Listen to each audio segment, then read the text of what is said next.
నిషేధిత జాబితా నుంచి అక్రమంగా తొలగించిన భూములపై నిర్ణయం తీసుకునేందుకు మంత్రివర్గ ఉపసంఘం ఏర్పాటుకు కేబినెట్ నిర్ణయించింది. వైకాపా హయాంలో దాదాపు 7 లక్షల ఎకరాల భూములు నిషేధిత జాబితా నుంచి తొలగించారు. దీనిపై అధ్యయనం చేసి ఆయా భూములను ఏం చేయాలన్న దానిపై మంత్రుల కమిటీ ప్రభుత్వానికి నివేదిక ఇవ్వనుంది. వచ్చే కేబినెట్ భేటీలోపు భూముల అవకతవకలపై నివేదిక ఇవ్వాలని ఆయా జిల్లాల ఇన్ఛార్జ్ మంత్రులను సీఎం ఆదేశించారు. ముఖ్యమంత్రి చంద్రబాబు అధ్యక్షతన నేడు సచివాలయంలో కేబినెట్ సమావేశం జరిగింది.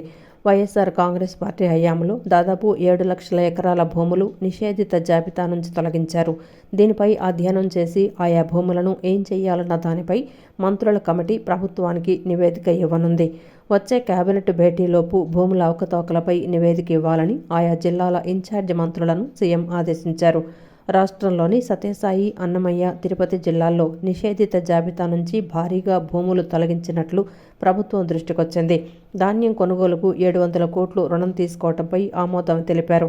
ఏపీ మార్క్ఫెడ్కు ప్రభుత్వ హామీ ప్రతిపాదనకు గ్రామ వార్డు సచివాలయ ఉద్యోగుల క్రమబద్ధీకరణకు ఆమోదించారు. గ్రామ వార్డు సచివాలయాల్లో ఆర్టీజీఎస్ ఏర్పాటుకు, తోటపల్లి బ్యారేజీపై మినీ హైడల్ ప్రాజెక్టుల నిర్మాణాలకు ఆమోదం తెలిపారు. కడప జిల్లా సికేదిన్నెలో 2595 ఎకరాల బదిలీకి స్టాంపు డ్యూటీ మినహాయింపునకు ఆమోదముద్ర వేశారు. ఫెర్రో అల్లాయిస్ పరిశ్రమలకు విద్యుత్ టారిఫ్ తగ్గింపు ప్రతిపాదనను కేబినెట్ అంగీకరించింది. విద్యుత్ సుంకంలో టారిఫ్ల తగ్గింపును మార్చి వరకు పొడిగిస్తూ ఆమోదం తెలిపారు. భారతరత్న డాక్టర్ బిఆర్ అంబేద్కర్ను పార్లమెంట్ సాక్షిగా అవమానించిన వ్యక్తి అమిత్ షా అని రాష్ట్రంలో ఆయన పర్యటన నేపథ్యంలో 26 జిల్లాల్లో నిరసన కార్యక్రమాలు నిర్వహిస్తున్నట్లు సిపిఐ రాష్ట్ర కార్యదర్శి రామకృష్ణ తెలిపారు. ఈ నిరసన కార్యక్రమాలకు ప్రజలంతా మద్దతు ఇవ్వాలని కోరారు. విశాఖ స్టీల్ ప్లాంట్కు ఈ గతి పట్టడానికి బీజేపీనే కారణమని చెప్పారు. క్యాపిటల్ మైన్స్ ను విశాఖకు కేటాయించాలని, ప్రైవేట్ పరం కాకుండా చర్యలు తీసుకోవాలన్నారు. ఉక్కు ఫ్యాక్టరీకి ప్యాకేజీ తాత్కాలిక ఉపశమనం మాత్రమేనని తెలిపారు. ఇవాళ మన రాష్ట్రానికి అమిత్ షా గారు 19వ తేదీ విచ్చేస్తున్న సందర్భంగా 10 వామపక్ష పార్టీల ఆధ్వర్యంలో రాష్ట్ర వ్యాప్తంగా 26 జిల్లాల్లో కూడా పెద్ద ఎత్తున నిరసన కార్యక్రమాలు చేపట్టబోతా ఉన్నారు. ఇవాళ విశాఖ స్టీల్ ప్లాంట్కి 11,500 కోట్ల రూపాయల నిధులు విడుదల చేయడానికి ప్రణాళిక సిద్ధం చేస్తూ ఉన్నారని చెప్పి తెలుస్తూ ఉంది. కానీ అక్కడున్న కార్మిక సంఘాలు, అదేవిధంగా ఆర్థిక రంగ నిపుణులు అందరూ కూడా మొదటి నుంచి సూచిస్తున్నది ఏమంటే, విశాఖపట్నం స్టీల్ ప్లాంట్ ఏదైతే ఉందో అది ప్రైవేట్ పరం కాకుండా ఉండాలంటే వాటికి క్యాప్టివ్ మైన్స్ కేటాయించాలి, అదేవిధంగా సెయిల్ ఆధ్వర్యంలో దాన్ని విలీనం చేయాలని చెప్పి కోరుతూ వచ్చారు. మీరు ఇక్కడ సెయిల్లో విలీనం చేయడంలే, క్యాప్టివ్ మైన్స్ ఇవ్వడంలే. ఇవాళ 11,500 కోట్ల రూపాయలు అప్పులు ఇప్పిస్తాం, అప్పులు తీసుకోమన్నంత మాత్రాన అది సమస్య పరిష్కారం కాదు. దానికి సమీపంలోనే అనకాపల్లిలో ఏదైతే మిట్టల్ స్టీల్ ఫ్యాక్టరీ ఏర్పాటు చేస్తూ ఉన్నారో దానికి క్యాప్టివ్ మైన్స్ ఇవ్వాలని చెప్పి మన వాళ్ళు కోరుతూ ఉన్నారంటే ఇంతకంటే సిగ్గుచేటైన విషయం ఇంకోటి లేదని నేను అడుగుతా ఉన్నా. ఇవాళ విశాఖ స్టీల్ ప్లాంట్ అంటే మామూలు మన ఆంధ్ర రాష్ట్రంలోనే కాదు, భారతదేశంలోనే ఒక బ్రాండ్ ఇమేజ్ కలిగిన స్టీల్ ప్లాంట్ అది. టాటా స్టీల్ కంటే కూడా ఇవాళ దీనికి ఎక్కువ పేరుంది. అలాంటి Visakha steel plant brand image ఉన్న దాన్ని అతుకుల బంతగా చేసి ఇవాళ మిట్టల్ స్టీల్ ప్లాంట్ని తెచ్చి దానికి క్యాప్టివ్ మైన్స్ ఇవ్వడానికి ప్రయత్నం చేస్తూ ఉన్నారు.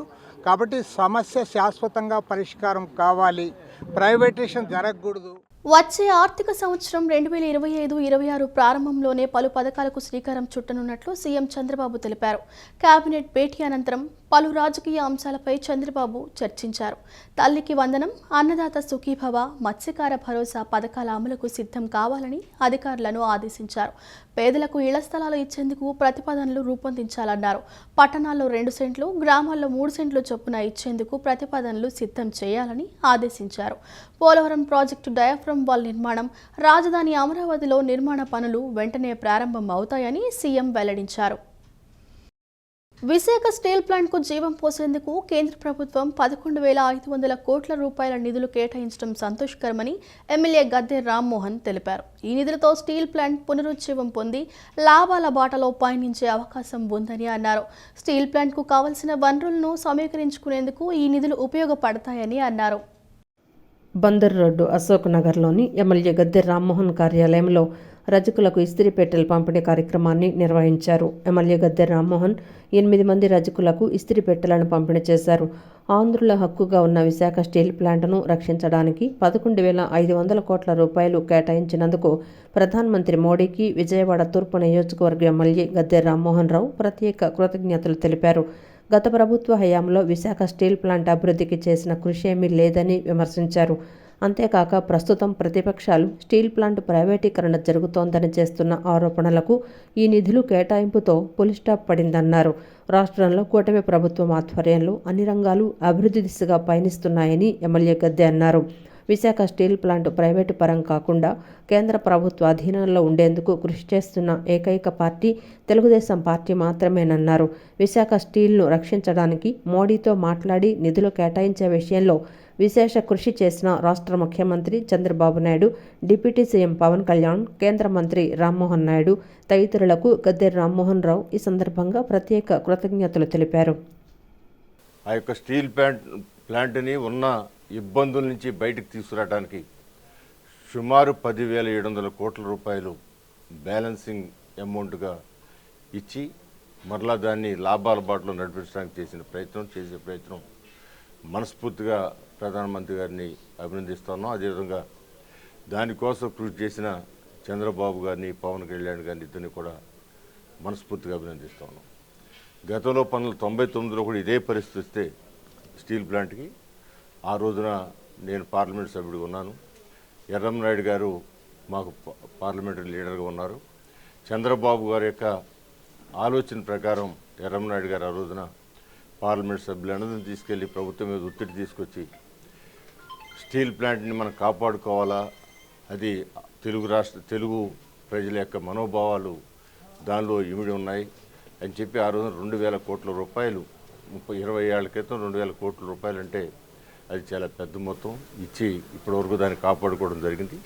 మరలా ఈ అమౌంట్తో మరలా కొన్నాళ్ళు దాన్ని కాపాడుకుని దానికి కావాల్సిన మైనింగ్ కానీ ఇవన్నీ కూడా సమకూర్చి నిరంతరం అది 10 మందికి భోజనం పెట్టే విధంగా దాన్ని తయారు చేయడానికి చేసే ప్రయత్నానికి మరొకసారి రెండు ప్రభుత్వం, కేంద్ర ప్రభుత్వానికి, రాష్ట్ర ప్రభుత్వం నారా చంద్రబాబు నాయుడు గారి నాయకత్వం రాష్ట్ర ప్రభుత్వానికి కూడా కృతజ్ఞత తెలియజేస్తూ ఇప్పుడు కూడా రాష్ట్ర శ్రేయస్సు, రాష్ట్రంలో ప్రజల కోరికలు, ప్రజల అవసరాలని గుర్తెరిగి ఆ అవసరాలను కాపాడే వ్యక్తి నారా చంద్రబాబు నాయుడు గారు. అనంతరం బీసీ కార్పొరేషన్ చైర్మన్ గురుమూర్తి మాట్లాడుతూ ఎమ్మెల్యే గద్దె రామ్మోహన్ నియోజకవర్గంలో అనేక అభివృద్ధి కార్యక్రమాలతో పాటు సంక్షేమ కార్యక్రమాలు చేస్తున్నారని అన్నారు. నిరుపేదల జీవనోపాధి కోసం తోపుడు బండ్లు, ఇస్త్రీ బండ్లు, ఇస్త్రీ పెట్టెలు ఇస్తున్నారని చెప్పారు. మరి ముఖ్యంగా బడుగు బలహీన వర్గాలకి, బీసీలకి ఈ రోజున ఈ నియోజకవర్గంలో ఇస్త్రీ పెట్టెలు కావచ్చు, బండులు కావచ్చు, చిన్న చిరు వ్యాపారులకి చిన్న బళ్ళు కావచ్చు, ఇలాంటి ఆర్థిక సహాయం. ఎందుకంటే ఇవాళ బడుగు బలహీన వర్గాలకు కావాల్సిందే ఆసరా. ఇదే స్ఫూర్తితో ఈరోజు రాష్ట్ర ప్రభుత్వం బీసీ విభాగం తరఫున 40,000 మందికి రేపు రాబోయే రోజుల్లో కుట్టు మిషన్లు ఇవ్వబోతున్నాం. ప్రతి నియోజకవర్గంలో కూడా జనరిక్ మెడికల్ షాపులు ఇవ్వబోతున్నాం. అదేవిధంగా గొర్రెలు, పడిగద్దల పెంపకానికి యూనిట్లు ఇవ్వబోతున్నాం. గతంలో జగన్మోహన్ రెడ్డి గారు బీసీ నిధులన్నీ కూడా దారి మళ్ళించారు. కానీ ఈ రోజున ఈ ప్రభుత్వం రామ్మోహన్ గారు ఏదైతే చేస్తూ ఉన్నారో దాన్నే ఈ రోజున రాష్ట్ర ప్రభుత్వం అన్ని గ్రామీణ మారుమూల ప్రాంతాలకు కూడా తీసుకెళ్లబోతున్నాం. కేంద్ర హోంశాఖ మంత్రి అమిత్ షా పర్యటన సందర్భంగా ఎక్కడా ఎటువంటి అవాంఛనీయ సంఘటనలు జరగకుండా పటిష్టమైన భద్రతా చర్యలు చేపడుతున్నట్లు ఎన్టీఆర్ జిల్లా నగర పోలీస్ కమిషనర్ ఎస్వి రాజశేఖర్ బాబు తెలిపారు. రూట్ ప్రదేశాలలో మరియు నోవోటల్ పరిసర ప్రాంతాలలో ఎటువంటి అవాంఛనీయ సంఘటనలు జరగకుండా చూడాలని, అన్ని శాఖల సమన్వయంతో బందోబస్తు నిర్వహించాలని అధికారులను ఆదేశించారు. కేంద్ర హోంశాఖ మంత్రి అమిత్ షా పర్యటన సందర్భంగా బందోబస్తు ఏర్పాట్లపై ఎన్టీఆర్ జిల్లా నగర పోలీస్ కమిషనర్ ఎస్వి రాజశేఖర్ బాబు ఇతర పోలీస్ అధికారులు మరియు ఇతర అన్ని శాఖల అధికారులతో కలిసి హోటల్ నోవోటల్ నందు భద్రతా ఏర్పాట్లపై సమీక్షా సమావేశం నిర్వహించారు. ఈ సందర్భంగా నగర పోలీస్ కమిషనర్ సిబ్బందితో మాట్లాడుతూ కేంద్ర హోంశాఖ మంత్రి అమిత్ షా 2 రోజుల పర్యటన నేపథ్యంలో 18వ తేదీన గన్నవరం విమానాశ్రయంలో దిగి అక్కడ నుండి రోడ్డు మార్గం గుండా విజయవాడ మీదుగా తాడేపల్లి ముఖ్యమంత్రి నివాసం చేరుకుంటారన్నారు. అనంతరం నోవోటల్కి వచ్చి రాత్రి బస తర్వాత మరుసటి రోజైన 19వ తేదీన ఉదయం హోటల్ నోవాటెల్ నుండి కృష్ణా జిల్లాలోని ఎన్డీఆర్ఎఫ్ వారి నిజాం క్యాంపస్ ప్రారంభోత్సవానికి హాజరవుతారన్నారు. ఈ నేపథ్యంలో గూడవల్లి నుండి ప్రకాశం బ్యారేజ్ వరకు సుమారు 16 కిలోమీటర్ల మేర రూటు మరియు ప్రకాశం బ్యారేజ్ నుండి హోటల్ నోవాటెల్ వరకు రూట్ బందోబస్తు నిర్వహించాల్సి ఉంటుందన్నారు. సంచార్ సాథీ యాప్ డిజిటల్ భారత్ నిధి రెండింటినీ కేంద్ర కమ్యూనికేషన్ శాఖ మంత్రి ప్రారంభించనున్నట్లు Andhra Pradesh legal cell authority additional director general of telecommunication Raja Reddy తెలిపారు. ఈ నూతన యాప్ను డౌన్లోడ్ చేసుకుంటే ఎన్నో ఉపయోగాలు ఉన్నాయని వెల్లడించారు. సంచార్ సాథీ డిజిటల్ భారత్ నిధి యాప్లను కేంద్ర కమ్యూనికేషన్ శాఖ మంత్రి జ్యోతిరాదిత్య ప్రారంభించారు. ఢిల్లీలో జరిగిన కార్యక్రమానికి వర్చువల్ ద్వారా విజయవాడ నుంచి రాజారెడ్డి హాజరయ్యారు. అనంతరం ఆయన మీడియాతో మాట్లాడుతూ ఈ యాపులను డౌన్లోడ్ చేసుకోవటం వలన మోసపూరితమైన కాల్స్ చేసేవారిని నిరోధించడానికి, అరికట్టడానికి ఉపయోగపడతాయన్నారు. ఇంటర్నెట్ రోమింగ్ ప్రణాళికలో భాగంగా అన్ని గ్రామీణ ప్రాంతాల్లో BSNL సెల్ టవర్స్ ఏర్పాటు చేసినట్లు తెలిపారు. ఈ టవర్స్ ఏర్పాటుకు అయ్యే ఖర్చును కేంద్ర ప్రభుత్వం భరిస్తుందన్నారు. ఈ టవర్స్ వల్ల సిగ్నల్ సమస్య ఉండదన్నారు. Not only covering tier 1 cities and tier 2 cities and tier 3 cities, but across our wide expanse through our National Broadband Mission 2.0 is on the basis of that fundamental premise. Look at a concept of intra-operator roaming capability to be able to share our networks. And by sharing our networks, increasing our productivity, increasing our return on investment, increasing our return on capital employed. And the third, on the basis of a strong foundation, on the basis of a sharing capability of infrastructure through the Sanchar Sathi portal, providing a safe and a secure environment where the privacy and the security of each individual customer. Google Play Store లో తర్వాత Apple Store లో కూడా ఉంది. మీరు దాన్ని download చేసి మీ Apple phone based on that అది యాప్ డౌన్లోడ్ చేసి ఇన్స్టాల్ చేసుకుంటే మీకు ఏదైనా కంప్లైంట్ అంటే కొన్ని రాంగ్ కాల్స్ వస్తే ఇమీడియట్గా దాంట్లోనే కంప్లైంట్ చేయడానికి ఆస్కారం ఉంటుంది. ఇంతకుముందు వచ్చేసి మా పోర్టల్లోకి వెళ్ళి కంప్లైంట్ చేయాలి. ఇప్పుడు అది అక్కర్లేదు, మీరు మొబైల్లోంచి కంప్లైంట్ చేయొచ్చు. దానివల్ల ఏంటంటే మీరు మోసపోకుండా ఉండడానికి అంటే జనరల్ కామన్ కస్టమర్స్ మోసపోకుండా సేఫ్గా ఉండడానికి ఆస్కారం ఉంటుంది.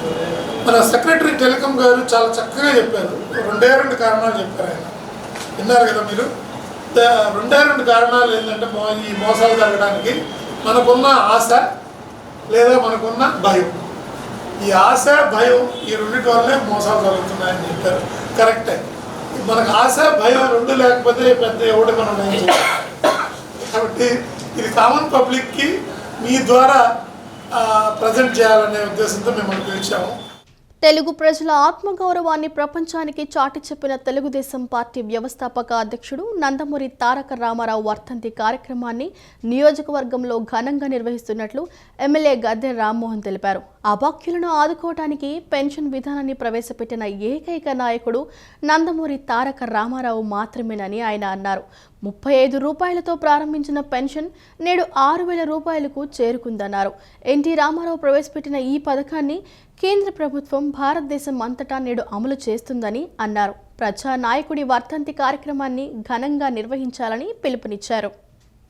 రేపు 29వ వర్ధంతి నందమూరి తారక రామారావు.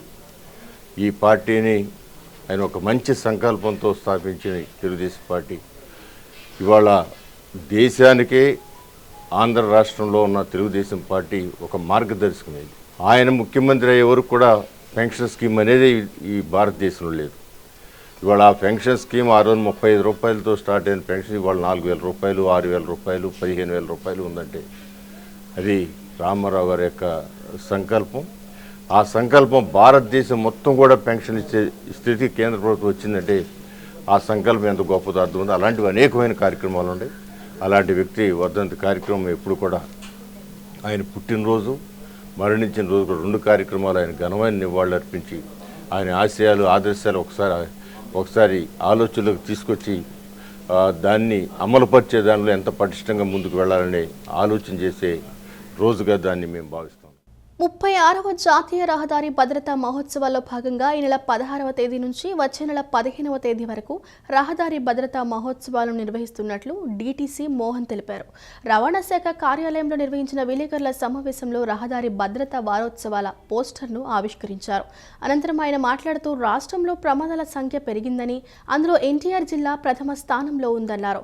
ప్రమాదాల నివారణకు పోలీస్, రవాణా అధికారులతో కమిటీలు వేశామని ఆయన తెలిపారు. రోడ్ల నిర్వహణ సరిగ్గా లేకపోవటం, విద్యుత్ దీపాల లోపం వల్ల కూడా ప్రమాదాలు జరుగుతున్నాయన్నారు. రోడ్డు ప్రమాదాలలో ఎక్కువగా ద్విచక్ర వాహనాల వల్లే జరుగుతున్నాయని ఆయన తెలిపారు. హైకోర్టు ఆదేశాల మేరకు ప్రతి ఒక్కరూ హెల్మెట్ ధరించేలా చర్యలు తీసుకుంటామని అన్నారు.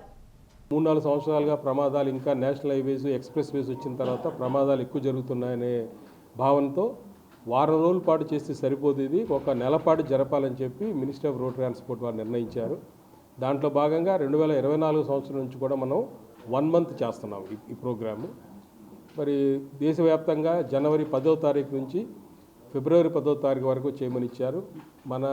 మన రాష్ట్రంలో మన సంక్రాంతి ఫెస్టివల్ ఉంది కాబట్టి మన రాష్ట్ర ప్రభుత్వం జనవరి 16వ తారీఖు నుంచి ఫిబ్రవరి 15వ తారీఖు వరకు ఈ యొక్క మాసోత్సవాలని ఘనంగా నిర్వహించి చేయాలని చెప్పి ఇచ్చారు. దాంట్లో భాగంగా మనం నిన్నటి రోజున అన్ని కలెక్టర్ కార్యాలయాలు, జిల్లాల్లో కూడా ఈ రహదారి భద్రతకు సంబంధించినటువంటి పోస్టర్స్ అయితేనేమి, పబ్లిసిటీ మెటీరియల్ అయితేనేమి, వాహనాలు అయితేనేమి, లేకపోతే స్టిక్కర్స్, ఇవన్నీ కూడా పోలీస్ శాఖ, రవాణా శాఖ, అలాగే జిల్లా కలెక్టర్ గారి ఆధ్వర్యంలో నిన్న విడుదల చేయడం జరిగింది.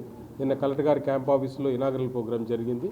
ఆ ప్రోగ్రామ్ కూడా సంబంధించిన ఇన్ఫర్మేషన్ అంతా కూడా కొంతమందికి ఇవ్వగలిగాము, కొంతమందికి ఇవ్వలేకపోయాము. దాంట్లో భాగంగా ఈరోజు మనం ఈ యొక్క కార్యక్రమాన్ని మీకు విశదీకరించాలని చెప్పి, ఎందుకంటే ఇప్పుడు మన రాష్ట్రంలో ప్రమాదాల సంఖ్య బాగా పెరిగింది. ముఖ్యంగా మన రాష్ట్రంలో మనం ఎన్టీఆర్ జిల్లా ప్రథమ స్థానంలో ఉంది. ఏది మన యాక్సిడెంట్కి సంబంధించి కానీ, యాక్సిడెంట్స్ డెత్స్కి సంబంధించి కానీ. కాబట్టి వీటికి సంబంధించినటువంటి నివారణ చర్యలు తీసుకోవడానికి భాగంగా మనం జిల్లా రోడ్ సేఫ్టీ కమిటీస్ అని మనం ఏర్పాటు చేశాము. దీంట్లో ఒక రవాణా శాఖ ఒకటే కాకుండా పోలీస్ శాఖ, అలాగే ఇంజనీరింగ్ డిపార్ట్మెంట్స్, ఎందుకంటే ఇంజనీరింగ్, ఎన్ఫోర్స్మెంట్, ఎడ్యుకేషన్ 3 రకాలుగా యొక్క ప్రమాదాలు నివారించాలని చెప్పి ప్రభుత్వం భావిస్తుంది.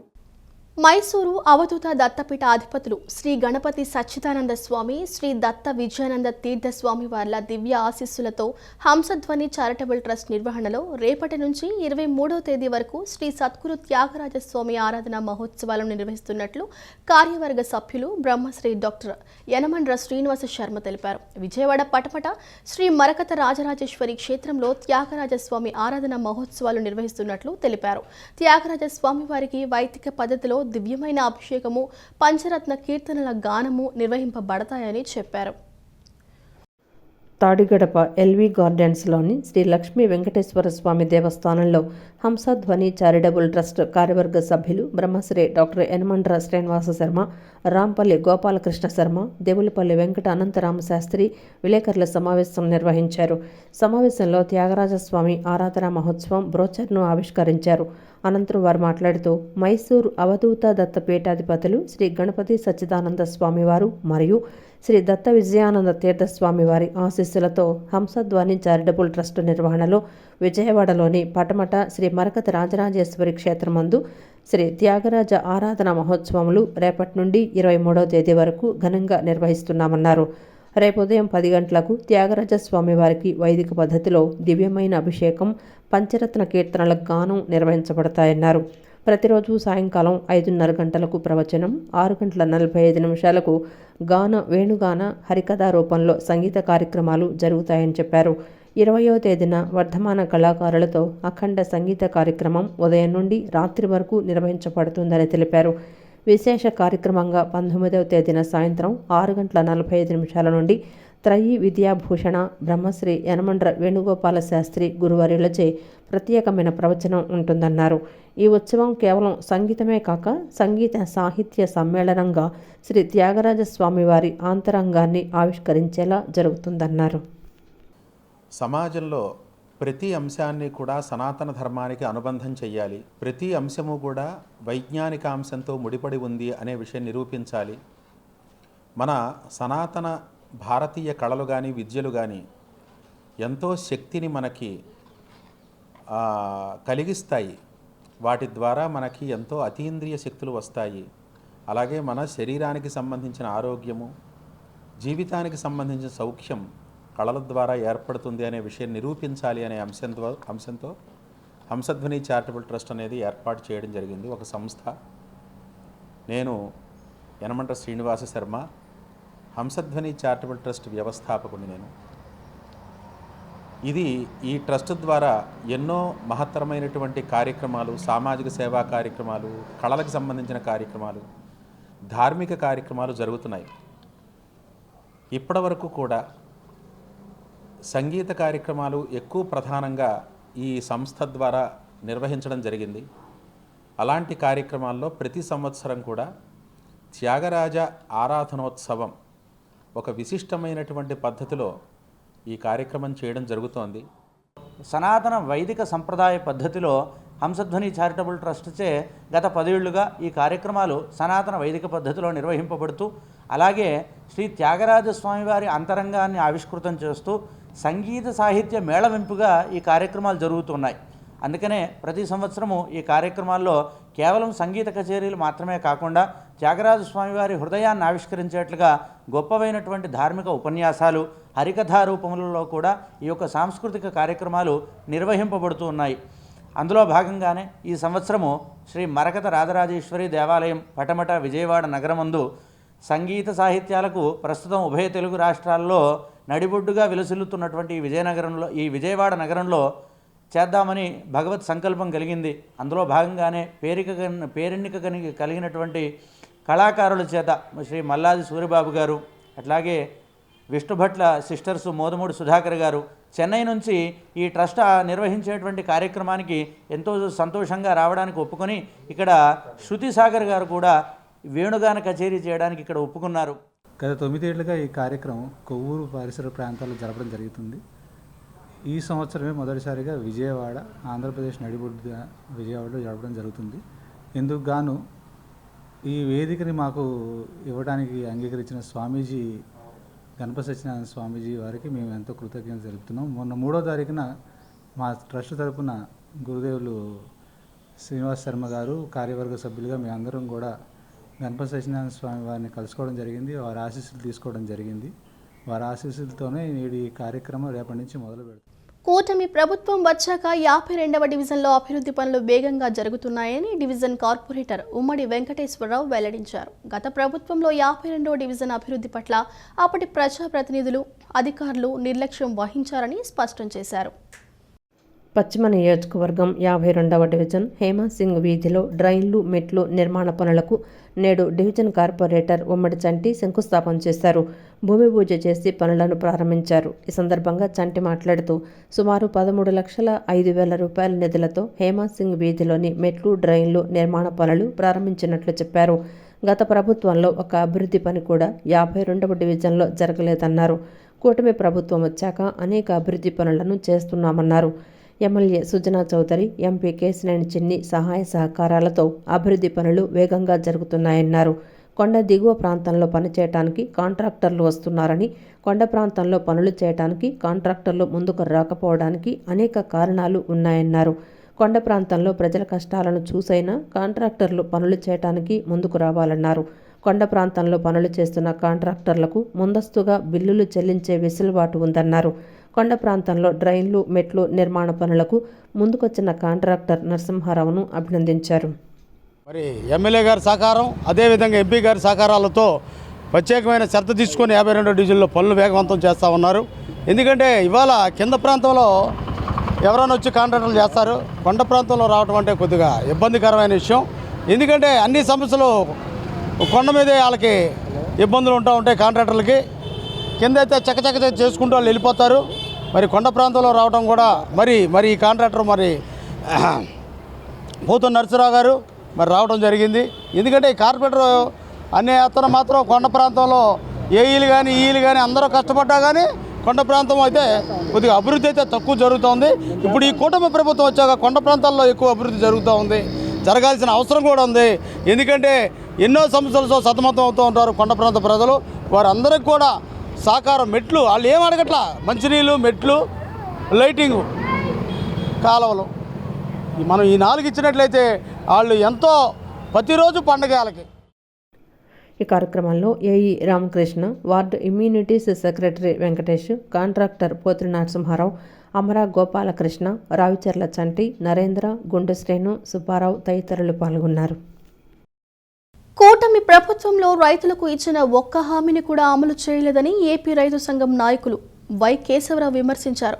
వాణిజ్య, ఉద్యాన, మిగిలిన అన్ని పంటలకు ధరలు పడిపోకుండా చర్యలు తీసుకోవాలని, పాడి రైతులకు పొరుగు రాష్ట్రాల్లో ఇస్తున్న విధంగా లీటరు 5 రూపాయలకు బోనస్ ఇవ్వాలని డిమాండ్ చేశారు.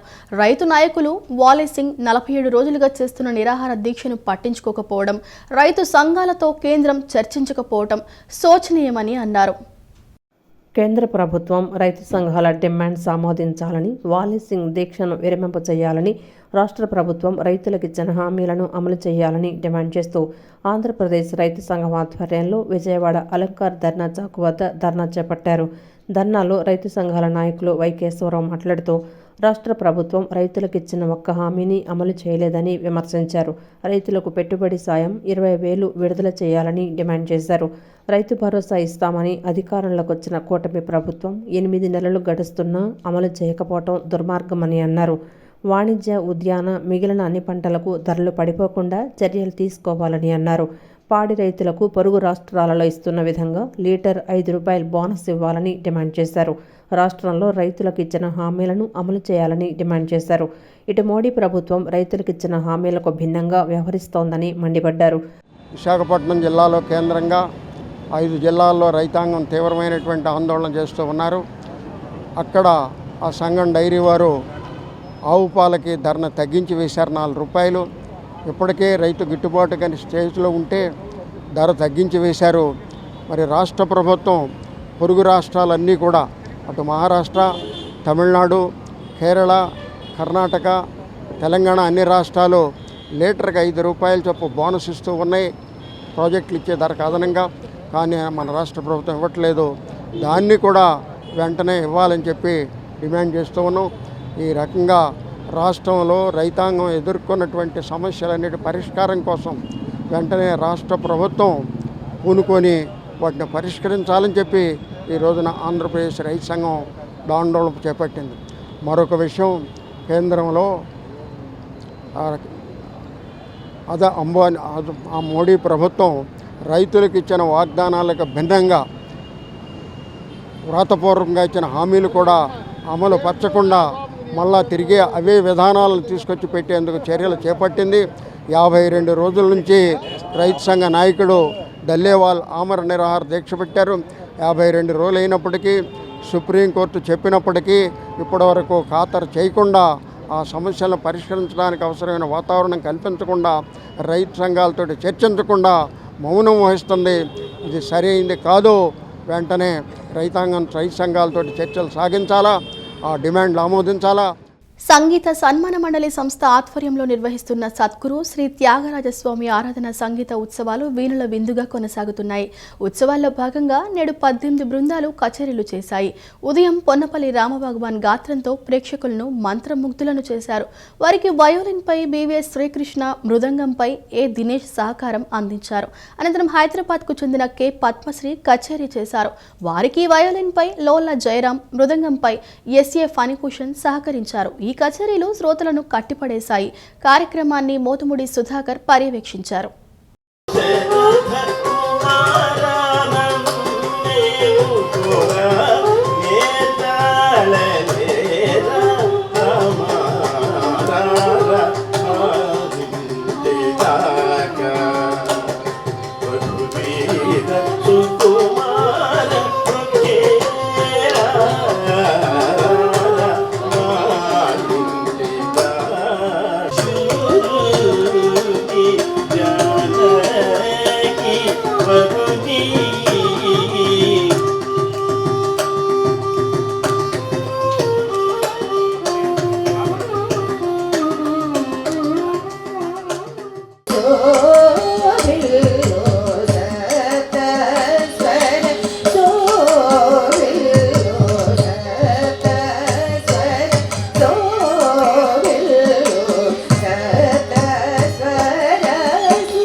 వార్తలు ఇంతటితో సమాప్తం. మరో బులెటిన్తో మళ్ళీ కలుసుకుందాం.